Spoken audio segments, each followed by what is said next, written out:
Bismillahirrahmanirrahim. Kereta cepat Jakarta-Bandung, WUS, saya nyatakan dioperasikan.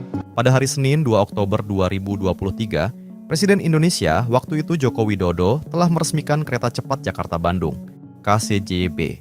Proyek yang digadang-gadang sebagai simbol modernisasi transportasi nasional ini ternyata menyimpan banyak persoalan, mulai dari pembengkakan biaya, risiko utang, akses terbatas, hingga potensi kerugian bagi negara. Saat ini proyek tersebut banyak menuai kecaman karena biayanya terus menggelembung, tak sesuai dengan perkiraan awal.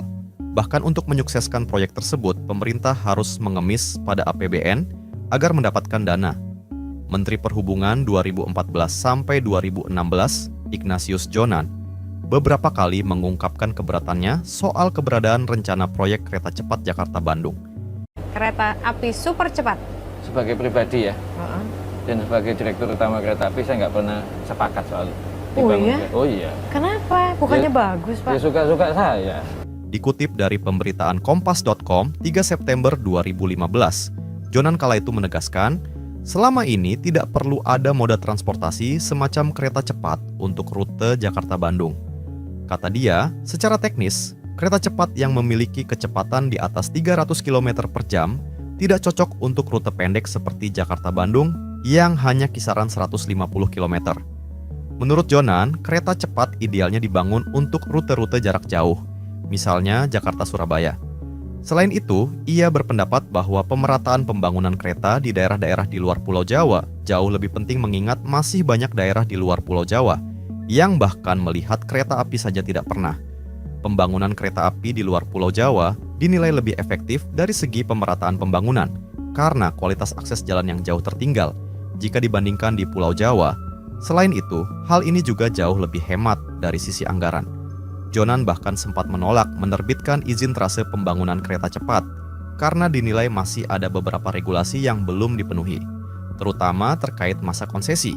Ia menambahkan bahwa pembangunan kereta cepat di Pulau Jawa akan membebani anggaran negara. Sementara, wilayah lain belum memiliki fasilitas transportasi tersebut. Banyak di daerah yang lihat kereta saja tidak pernah, ujarnya ketika itu. Sebagai Menteri Perhubungan, Ignatius Jonan yang seharusnya menjadi penanggung jawab utama sektor perkeretaapian di Indonesia saat itu, juga diketahui tidak hadir saat acara groundbreaking proyek pembangunan kereta cepat Jakarta-Bandung. Padahal acara groundbreaking pada Januari 2016 tersebut dihadiri langsung oleh Presiden Joko Widodo. Hingga akhirnya Presiden Jokowi memberhentikan Ignatius Jonan dari posisi Menteri Perhubungan pada 27 Juli 2016 dan digantikan oleh Budi Karya Sumadi. Pencopotan Jonan pun menjadi tanda tanya besar. Apa alasan Jokowi mencopot menteri yang mampu membuat gebrakan di KAI dan menguasai betul bidang perhubungan? Namun seperti biasa, jawaban beliau selalu tidak jelas dan ambigu. Ia hanya beralasan, reshuffle kabinet diperlukan agar kabinet bekerja lebih cepat, efektif, dan solid. Asumsi pun menguat bahwa Jonan dicopot karena bersikeras menolak proyek kereta cepat Jakarta-Bandung yang digagas pemerintah. Tidak hanya Jonan, banyak juga pengamat ekonomi yang mengkritik secara keras terkait pembangunan kereta cepat ini. Salah satunya adalah ekonom terkenal almarhum Faisal Basri. Faisal Basri pernah menyebut proyek kereta cepat Jakarta-Bandung tidak layak secara bisnis, sehingga dipastikan sulit balik modal. Bahkan, Faisal Basri secara sarkas mengatakan, sampai kiamat pun proyek tersebut tidak akan bisa menutup investasi yang sudah keluar. Dan hari ini, belum sampai 2 tahun setelah KCJB diresmikan, aroma-aroma keboncosan anggaran mulai tercium.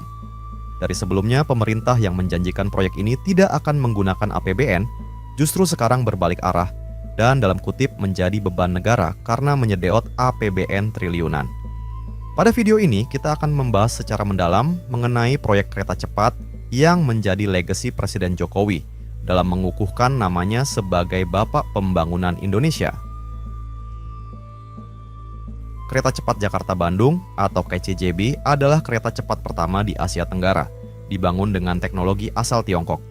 Jalurnya membentang sejauh 142 km dari Stasiun Halim di Jakarta hingga Stasiun Tegaluar di Kabupaten Bandung.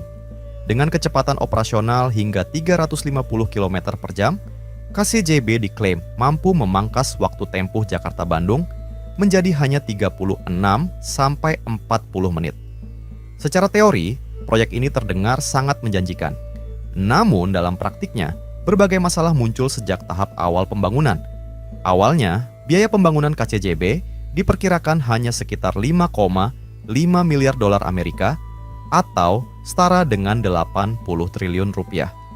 Pemerintah saat itu menegaskan proyek ini berbasis business to business tanpa menggunakan dana APBN. Namun, kenyataannya jauh berbeda. Hingga tahun 2023, biaya proyek membengkak menjadi lebih dari 7,5 miliar dolar.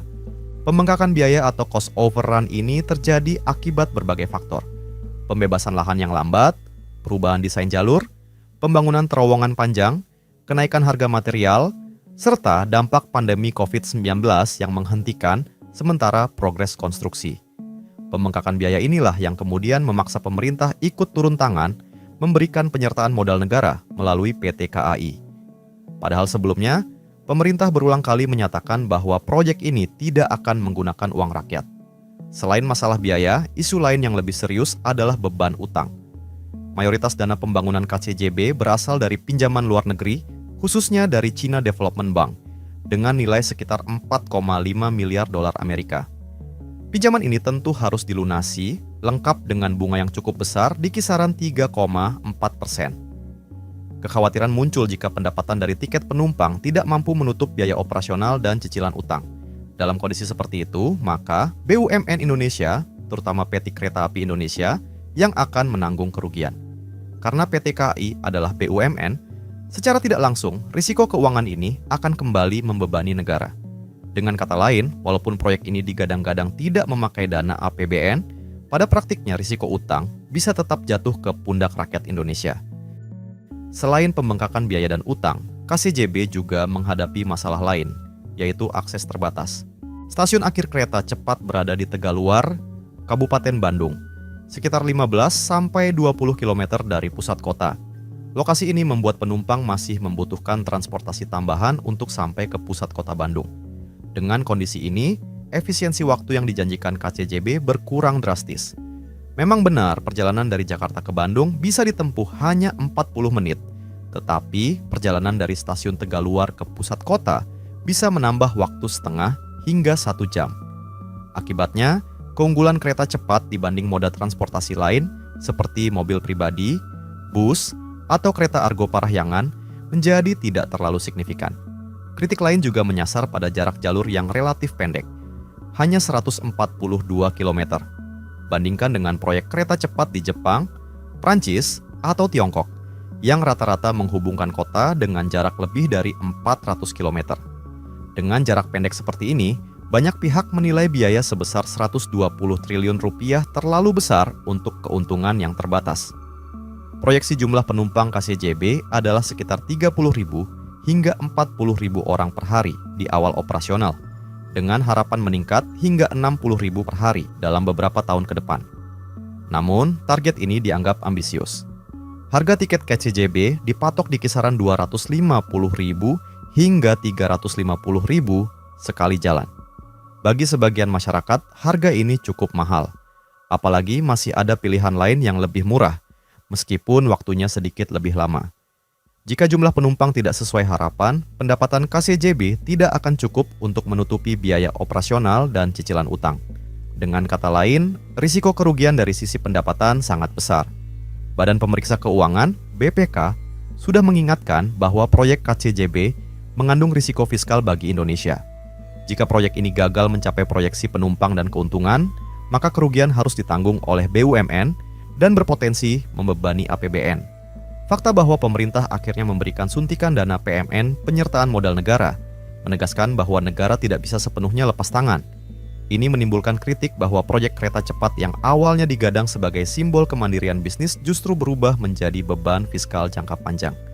Sejarah kini mencatat bahwa pemerintah pernah merealisasikan sebuah proyek yang sejak awal sudah menuai kritikan dan penolakan dari para ahli, bahkan dari menterinya sendiri, mengingat besarnya biaya yang harus ditanggung negara, serta ketidakjelasan proyeksi keuntungan jangka panjang yang dinilai sangat tidak masuk akal. Mulai dari pembengkakan biaya dari 80 triliun menjadi lebih dari 120 triliun, risiko beban utang luar negeri yang besar, akses stasiun yang tidak strategis, jarak jalur yang relatif pendek, hingga potensi kerugian anggaran. Membuktikan bahwa kematangan dalam perencanaan jauh lebih penting daripada ketergesa-gesaan hanya demi menciptakan legasi untuk memperkuat citra publik, yang pada akhirnya justru dapat mencoreng wajah sendiri. Jadi bagaimana menurut kalian? Apakah suatu saat proyek ini akan membawa keuntungan jangka panjang bagi Indonesia, atau justru menjadi beban keuangan negara selamanya? Tulis pendapat Anda pada kolom komentar. Jika Anda suka dengan video ini, Anda boleh like dan subscribe channel ini. Terima kasih sudah menonton video ini sampai selesai. Sekian dari saya, sampai jumpa.